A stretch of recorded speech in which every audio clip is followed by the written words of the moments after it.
Welcome to Galaxy Classes, where concepts become clear and learning becomes powerful.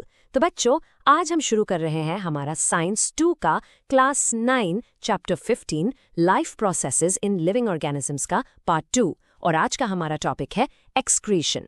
सोचो, आपकी body एक बहुत बड़ी केमिकल फैक्ट्री है जो कभी बंद नहीं होती, लेकिन इस फैक्ट्री में जो वेस्ट यानी कचरा बनता है उसका क्या होता है? आज हम उसी बॉडी के अमेजिंग क्लीनअप सिस्टम के बारे में डिटेल में समझेंगे, जिसे हम एक्सक्रीशन कहते हैं। चलो, इस टॉपिक को समझने के लिए एक सिंपल सी सवाल से शुरुआत करते हैं। क्या होगा अगर आप अपने घर का कचरा कई दिनों तक बाहर ना फेंके? एक हफ्ते तक या एक महीने तक? पूरा घर गंदा हो जाएगा, बदबू आने लगेगी, है ना? बिल्कुल ऐसे ही हमारी बॉडी भी अलग अलग काम करते हुए अपना खुद का मेटाबॉलिक ट्रैश या कचरा बनाती रहती है। और ये कोई आम कचरा नहीं है, हम बात कर रहे हैं पोटेंशियली टॉक्सिक यानी जहरीले बाय प्रोडक्ट्स की, जो हमारी बॉडी में एनर्जी बनाते वक्त पैदा होते हैं। जैसे कि ये 3 नाम आप स्क्रीन पर देख रहे हो, यूरिया, यूरिक एसिड और अमोनिया। ये सब नाइट्रोजनस वेस्ट्स हैं और ये अभी इसी वक्त आपकी बॉडी के अंदर बन रहे हैं। अगर इनको बॉडी से बाहर ना निकाला जाए और ये जमा होते रहें तो ये हमारी हेल्थ के लिए बहुत डेंजरस हो सकते हैं। और यहीं से आता है हमारा आज का मेन टर्म एक्सक्रीशन। एक्सक्रीशन क्या है? ये वो प्रोसेस है जिससे बॉडी इन हार्मफुल वेस्ट प्रोडक्ट्स को जमा करके रिमूव करती है, यानी बाहर निकालती है। ये बॉडी का जरूरी क्लीनअप सर्विस है। याद रखो बच्चों, अगर ये प्रोसेस ना हो तो इन टॉक्सिन्स के जमा होने से बॉडी को बहुत नुकसान हो सकता है और आखिर में इंसान की डेथ भी हो सकती है। तो ये सिर्फ सफाई नहीं है, ये सर्वाइवल के लिए, जिंदा रहने के लिए एब्सोल्युटली जरूरी है। अब हर लिविंग ऑर्गेनिज्म के पास एक जैसा क्लीनअप सिस्टम नहीं होता। एक यूनिसेल्युलर ऑर्गेनिज्म यानी एक सिंगल सेल से बना जीव जैसे कि अमीबा, उसके लिए बहुत आसान है। उसकी बॉडी से वेस्ट आसानी से डिफ्यूज होकर पानी में चला जाता है। लेकिन हम यानी मल्टी सेल्युलर ऑर्गेनिजम्स जो करोड़ों अरबों सेल से बने हैं, हमारे लिए ये सिंपल प्रोसेस काम नहीं करेगा। हमें इस काम के लिए एक प्रॉपर डेडिकेटेड सिस्टम की जरूरत पड़ती है, जिसमें स्पेशल ऑर्गन्स होते हैं। तो चलिए देखते हैं आज के इस सफर में हम क्या क्या पढ़ने वाले हैं। पहले हम समझेंगे कि प्लांट्स अपना वेस्ट कैसे मैनेज करते हैं, फिर हम डिटेल में ह्यूमन एक्सक्रीटरी सिस्टम को देखेंगे। उसके बाद हम उसके माइक्रोस्कोपिक पावर हाउस यानी नेफ्रॉन से मिलेंगे। फिर हम यूरिन फॉर्मेशन के पूरे प्रोसेस को समझेंगे और आखिर में हम डायलिसिस की टेक्नोलॉजी के बारे में जानेंगे, जिसे आर्टिफिशियल किडनी भी कहते हैं। चलो, सबसे पहले प्लांट्स से शुरू करते हैं। एनिमल्स के कंपैरिजन में प्लांट्स का वेस्ट निकालने का तरीका बहुत ही सिंपल और पैसिव होता है। उनके पास हमारी तरह कोई खास कॉम्प्लेक्स सिस्टम नहीं होता है। तो फिर वो अपना वेस्ट मैनेज कैसे करते हैं? देखो, उनके पास किडनीज या ब्लड तो होता नहीं, तो प्लांट्स बहुत क्लेवर तरीका इस्तेमाल करते हैं। गैशियस वेस्ट जैसे कि ऑक्सीजन जो फोटोसिंथेसिस में बनता है, वो तो पत्तों यानी लीव्स से आसानी से डिफ्यूज हो जाता है। लेकिन सॉलिड वेस्ट के लिए वो एक ब्रिलियंट स्ट्रैटेजी यूज करते हैं। वो अपने वेस्ट को अपने ओन बॉडी पार्ट्स में स्टोर कर लेते हैं, जिन्हें वो वैसे भी गिराने वाले हैं। और ये स्लाइड आपको अच्छे से बताती है कि वो अपना वेस्ट कहाँ कहाँ स्टोर करते हैं। वो लीव्स के अंदर छोटे छोटे वैक्यूल्स में वेस्ट जमा करते हैं, फूलों में, फलों में और यहाँ तक कि पेड़ की छाल यानी बार्क ऑफ द स्टेम में भी वेस्ट स्टोर करते हैं। फिर जब पतझड़ का मौसम आता है या फल पक जाता है तो ये पार्ट्स पेड़ से गिर जाते हैं और उनके साथ साथ वेस्ट भी चला जाता है। कितना स्मार्ट तरीका है। कुछ वेस्ट स्टिकी रेजिन यानी राल और गम के रूप में भी बाहर निकाला जाता है।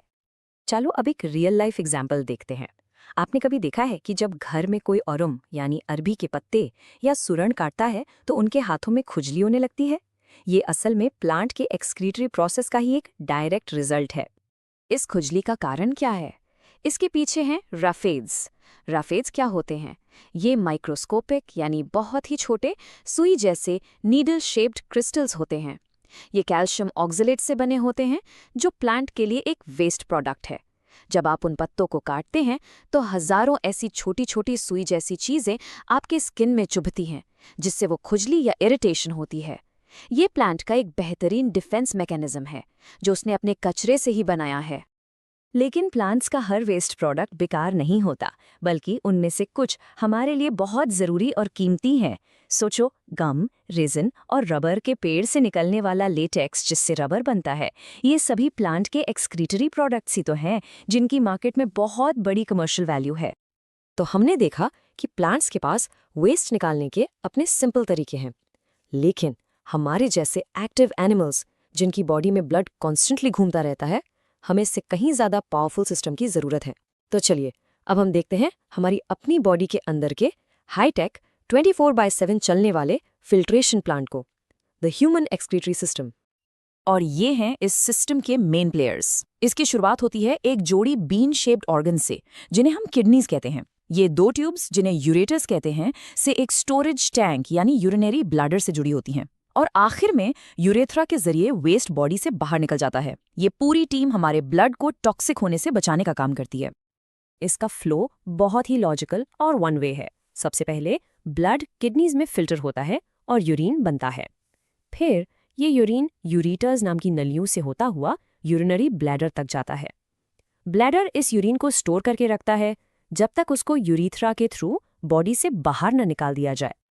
और यहाँ एक इंटरेस्टिंग एनाटॉमिकल फैक्ट है जो आप डायग्राम में भी देख सकते हैं। आपकी दोनों किडनीज एकदम आमने सामने नहीं होती हैं। राइट वाली किडनी थोड़ी सी नीचे होती है लेफ्ट वाली किडनी से। ऐसा इसलिए है क्योंकि उसके ठीक ऊपर हमारा लिवर होता है और उसको जगह देने के लिए राइट किडनी थोड़ी नीचे शिफ्ट हो जाती है। चलिए अब हम थोड़ा जूम इन करते हैं। अभी तक हमने बड़े बड़े ऑर्गन्स देखे, अब हम माइक्रोस्कोपिक लेवल पर जाएंगे। अब हम मिलने वाले हैं किडनी के असली वर्कहॉर्स यानी असली काम करने वाली यूनिट से, जिसका नाम है नेफ्रॉन। अगर आप एक किडनी को काट कर देखें तो आपको उसमें दो मेन लेयर्स दिखेंगी। एक बाहर की लेयर जिसे कॉर्टेक्स कहते हैं और एक अंदर की लेयर जिसे मड्यूला कहते हैं।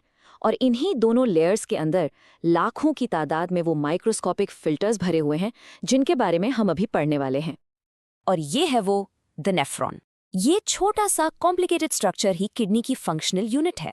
इसका मतलब ये है कि किडनी जो भी काम करती है, चाहे वो ब्लड को फिल्टर करना हो, पानी को बैलेंस करना हो या यूरिन बनाना हो, ये सारे काम असलियत में इसी नेफ्रॉन के अंदर होते हैं।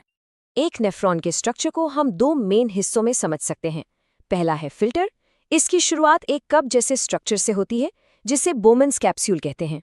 इस कप के अंदर ब्लड कैपिलरीज यानी खून की पतली नालियों का एक गुच्छा होता है जिसे ग्लोमेरुलस कहते हैं।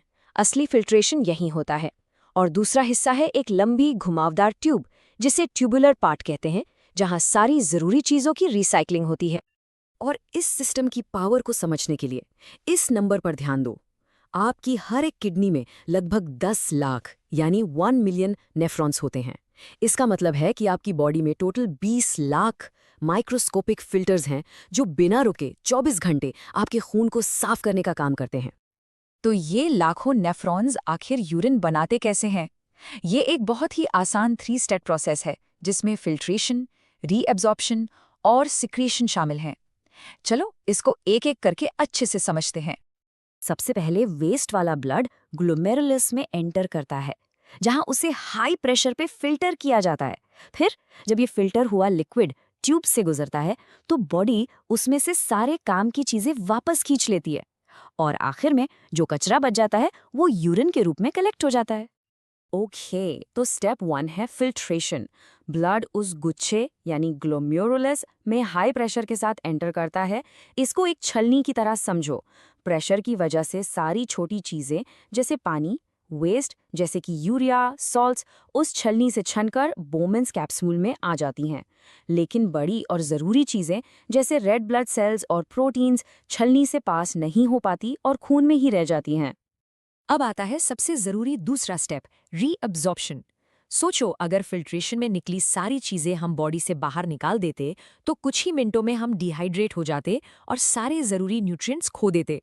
इसलिए जब ये फिल्टर किया हुआ लिक्विड लंबी सी ट्यूब से गुजरता है तो बॉडी उसमें से ज्यादातर पानी, ग्लूकोज और दूसरे जरूरी सब्सटेंसेस को वापस खून में रीअब्जॉर्ब कर लेती है, यानी वापस खींच लेती है। और आपको इस काम का स्केल जानकर हैरानी होगी। आपकी बॉडी में लगभग 5 लीटर खून होता है। आपकी किडनीज उस पूरे खून को दिन में लगभग 400 बार फिल्टर करती हैं, हर एक दिन। इससे आपको रीअब्जॉर्प्शन की इंपॉर्टेंस समझ आती है।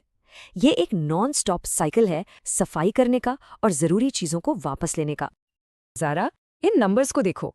हर दिन आपकी किडनीज आपके खून से लगभग 190 लीटर लिक्विड फिल्टर करती हैं। ये बहुत ज्यादा है, लेकिन उस कमाल के रीअब्जॉर्प्शन प्रोसेस की वजह से आप दिन में सिर्फ 1 से 1.9 लीटर यूरिन ही बनाते हो।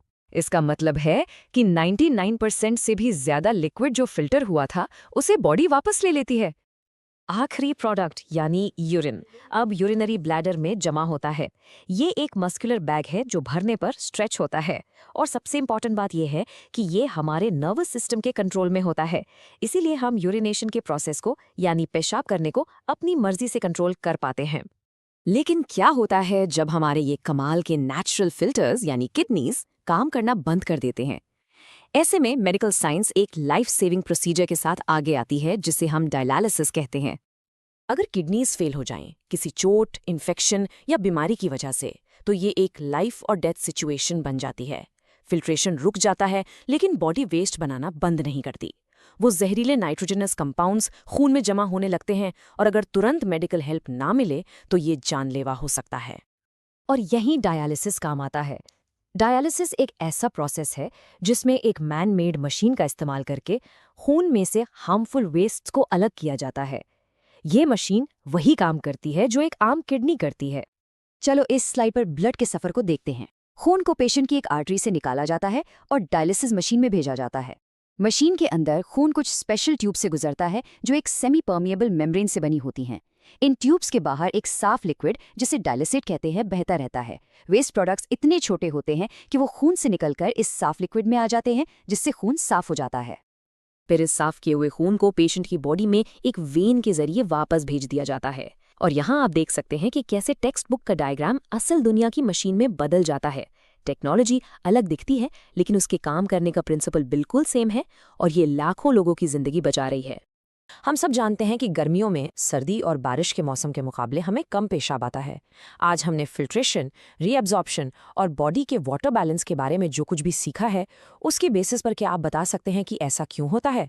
सोचिएगा कि जब गर्मी होती है तो आपकी बॉडी पानी को और किस तरीके से लूज करती है।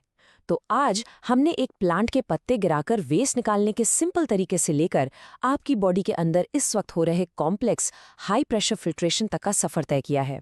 हमने देखा कि कैसे लाखों नेफ्रॉन्स एक टीम की तरह काम करते हैं, आपके खून को दिन में सैकड़ों बार फिल्टर करते हैं, और कैसे रीअब्जॉर्प्शन का प्रोसेस ये सुनिश्चित करता है कि हम कोई भी ज़रूरी चीज़ ना खोएं।